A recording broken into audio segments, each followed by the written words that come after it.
Now we are going to start with question number 29। यहाँ पर आपको क्या करना है, इस क्वेश्चन में जो पार्टनर रिटायर हो रहा है ना, उसका हिसाब किताब करना है। अब आप ध्यान से सुनेंगे मेरी बात ज़रा।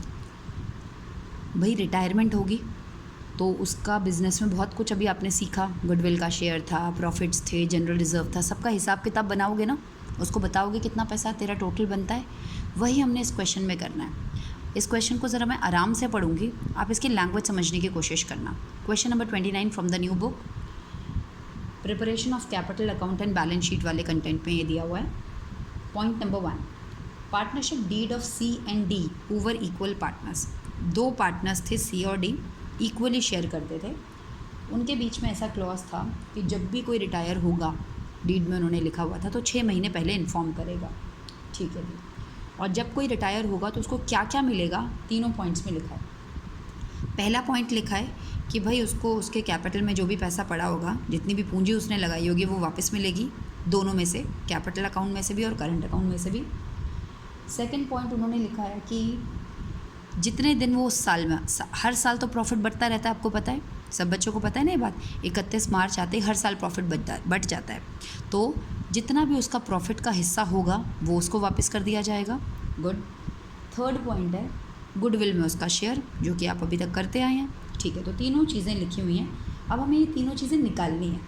ठीक है, तो इनके लिए हमें कुछ लाइंस लिखी हुई हैं, उनको बारीकी से समझना है। पहले मैं नीचे आ जाती हूँ। सी गेव अ नोटिस ऑन 31 मार्च। 31 मार्च 2019 को सी बता देता है, भाई 6 महीने पहले बताना था ना, कह देता है कि मैं जाने वाला हूँ और मैं चला जाऊँगा 6 महीने के बाद। 6 महीने के बाद कौन सी डेट आएगी, 30 सितंबर आएगी। कौन सी डेट आएगी, 30 सितंबर आएगी। तो वो कह देता है कि मैं 30 सितंबर को रिटायरमेंट चाहता हूँ, तो वो रिटायर हो जाएगा। 6 महीने पहले मैंने तुम्हें इन्फॉर्म कर दिया। तो अब हम देखते हैं कि उसको क्या क्या मिलना है। तीनों चीज़ें बोली थी क्वेश्चन में। एक तो उसके कैपिटल अकाउंट का बैलेंस, तो 30 सितंबर को मिस्टर सी के अकाउंट में बैलेंस पड़ा हुआ है। कैपिटल बैलेंस कितना पड़ा हुआ है, 6000। सी के अकाउंट में 6000 रुपये पड़े हुए हैं कैपिटल अकाउंट में, और करंट अकाउंट में 500 रुपये डेबिट पड़े हुए हैं, यानी कि माइनस में। ठीक है जी, वो भी देगा, जब लेगा कुछ तो वापस भी तो करेगा, अगर डेबिट है तो माइनस में। ठीक है, डेबिट बैलेंस मतलब माइनस। आगे पॉइंट नंबर बी लिखता है कि भाई प्रॉफिट्स का हिस्सा। तो ध्यान से सुनना, पॉइंट नंबर बी में मैं जो बोलने जा रही हूँ बिल्कुल ध्यान से। His share of profit to the date of retirement, यानी कि 1 अप्रैल 2019 को नया साल शुरू हो गया और वो 30 सितंबर तक ही काम कर रहा है। इन 6 महीने का प्रॉफिट तो उसको मिलना चाहिए, पूरे साल तो काम किया नहीं है, 6 महीने काम किया है, तो 6 महीने का प्रॉफिट उसको मिलना चाहिए। लेकिन प्रॉफिट तो हमें एक्चुअली में पता चलता है 31 मार्च को जाके, और ये जनाब 6 महीने में जा रहे हैं। तो इन 6 महीनों में इनका प्रॉफिट का हिसाब किताब कैसे किया जाए, लाइन को 2-3 बार सुन लेना अगर ना क्लियर हो।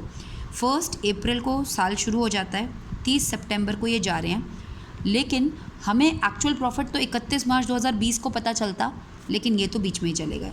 तो ऐसे केस में जाते जाते, क्योंकि लिखा है पॉइंट नंबर बी में कि इनको इनका प्रॉफिट का हिस्सा लेकर भेजना है, तो अब क्वेश्चन में ज़रूर दिया होगा कि भाई प्रॉफिट क्या माने। प्रॉफिट तो हमारा निकलेगा 31 मार्च को, तो ऐसे केस में दिया होगा कि प्रॉफिट कैसे मान लें, क्या मान लें। तो यहाँ पर दिया हुआ है profit to be calculated on the basis of average profit of 3 preceding completed years.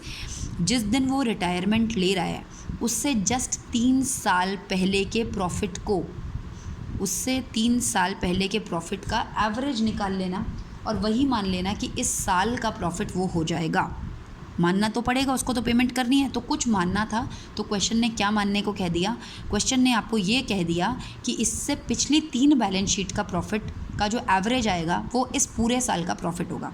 इससे जस्ट पहले 3 बैलेंस शीट कौन सी डेट को बनी होंगी, 31 मार्च 2019, 31 मार्च 2018, 31 मार्च 2017। इन तीनों का जो एवरेज आएगा वो कह रहे हैं ये पूरे साल का प्रॉफिट मान लीजिए, करंट ईयर का। ठीक है, वो हमें दे भी रखा है क्वेश्चन में। कितना दिया है, 2800, 2200 एंड 1600, ये हमें दे रखा है। तो हमने इन तीनों का एवरेज निकाला तो हमें कितना आया, 2200। हम ये मान लेते हैं इस पूरे साल में कंपनी 2200, फर्म 2200 रुपये का प्रॉफिट कमाएगी, पूरे साल का प्रॉफिट। ठीक है, लेकिन वो कितने महीने में रिटायर हो गया? केवल 6 महीने में। तो हमें उसको केवल 6 महीने का हिसाब करना है। 2200 तो पूरे साल में कमाएगी, तो 2200 अगर पूरे साल में कमाएगी तो 6 महीने में कितना कमाएगी वो निकल जाएगा, और उस 6 महीने में भी जितना कमाएगी उसको पूरा नहीं मिलना, उसका शेयर 1/2। तो इस साल का प्रॉफिट इंटू 6 महीने, क्योंकि 6 महीने में ही रिटायरमेंट ले रहा है, इंटू उसका शेयर। तो ऐसा करने से हमारे पास कितना आ जाएगा? 1650 रुपये। क्या ये बात समझ आ गई आपको? नहीं सॉरी, ऐसा करने से हमारे पास आ जाएगा 550 रुपीज़। तो प्रॉफिट के नाम पर आप उसको कितना पैसा देंगे जी? 550 आपने निकाल लिया। क्लियर? एक कैपिटल अकाउंट का बैलेंस आप उसको वापस करेंगे, करंट अकाउंट नेगेटिव है वो आप उससे लेंगे, ये पॉइंट नंबर ए में बोला था। पॉइंट नंबर बी में बोला था उसके प्रॉफिट का हिसाब किताब कर दो, वो भी हमने कर दिया। थर्ड पॉइंट में बोला उसकी गुडविल का भी हिसाब किताब कर दो, लेकिन क्वेश्चन में गुडविल निकाल के नहीं दिया है, लेकिन गुडविल निकालने का तरीका बताया है। गुडविल कैसे बोला उन्होंने? 1.5 गुना, टाइम्स मतलब गुना, किसका? 3 प्रीसीडिंग कंप्लीटेड ईयर्स का एवरेज। हमें गुडविल निकालने के लिए बोल दिया गया है कि भैया आप एक काम करिए, गुडविल कैसे निकालनी है? 1.5 टाइम, 1.5 टाइम, समझ रहे हो? गुडविल निकालने का क्या तरीका बोल दिया है? 1.5 टाइम्स ऑफ एवरेज ऑफ 3। हमने अभी अभी जस्ट नाउ एवरेज निकाला ही था, हमने निकाला था ना एवरेज, यहाँ पे 2200 हमने एवरेज निकाला था। अब हमें क्वेश्चन बोल रहा है कि 1.5 टाइम्स ऑफ एवरेज, तो 1.5 टाइम्स ऑफ एवरेज करके मैंने फर्म की, पूरे फर्म की गुडविल निकाल ली। ये पूरे फर्म की गुडविल है, डेफिनेटली उसको उसका हिस्सा मिलेगा केवल। तो उसका हिस्सा कितना है जी? हाफ, आधा 1:1 पार्टनर है, हाफ ऑफ गुडविल कर दिया, तो मुझे पता चला 1650 रुपये उसका गुडविल का शेयर है। पॉइंट नंबर 4 भी हमारा हो गया। थोड़ा सा ये हौच पौच है, अगर क्लियर नहीं होगा तो दोबारा देखेंगे, फिर भी एक बार बता देती हूँ। पॉइंट नंबर ए में बोला था कैपिटल या करंट अकाउंट में जो पड़ा है वो दे देना, दे दिया हमने। यहाँ पर मैं उसका पूरा हिसाब किताब बना रही हूँ बॉक्स के अंदर। कैपिटल में तेरा 6000 पड़ा था, वो ले जा। करंट अकाउंट में उल्टा आपने देना है -500, वो हम कर लेंगे। पॉइंट नंबर बी में उन्होंने बोला था प्रॉफिट शेयर, और प्रॉफिट कैसे निकालना है क्वेश्चन में गिवन है। आपको पता है, ये बात मैं बार बार बोल रही हूँ, प्रॉफिट आपको 31 मार्च को पता चलता है, लेकिन क्योंकि वो 30 सितंबर को चला गया तो मुझे 6 महीने के प्रॉफिट निकालने के लिए क्वेश्चन में कुछ ना कुछ हिंट होगी। तो क्वेश्चन में बोल दिया गया है इस पूरे साल भर में, यानी कि 1 अप्रैल 2019 से लेके 31 मार्च 2020 तक का प्रॉफिट का अनुमान लगाना पड़ेगा। और वो अनुमान उन्होंने क्या बोला है, कैसे लगाइए? पिछले 3 साल का एवरेज लेके आपको पता चल जाएगा पूरे साल में फर्म कितनी कमाई करेगी। हो सकता है ज़्यादा करे, हो सकता है कम करे, लेकिन अभी तो फ़िलहाल वो जा रहा है तो उसको तो कुछ कह के सेटल करना है ना। तो लॉ क्लॉज में यही लिखा था कि इतना मान लेना, अगर कभी कोई साल ऐसा है जिसमें कोई रिटायर हो रहा हो और प्रॉफिट ना पता हो तो आप लोग इस तरीके से प्रॉफिट निकाल लेना। तो 2200 रुपये पूरे साल की कमाई है, तो हमारे को तो उसको पूरे साल का हिस्सा देना ही नहीं, क्योंकि वो 6 महीने काम कर रहा है।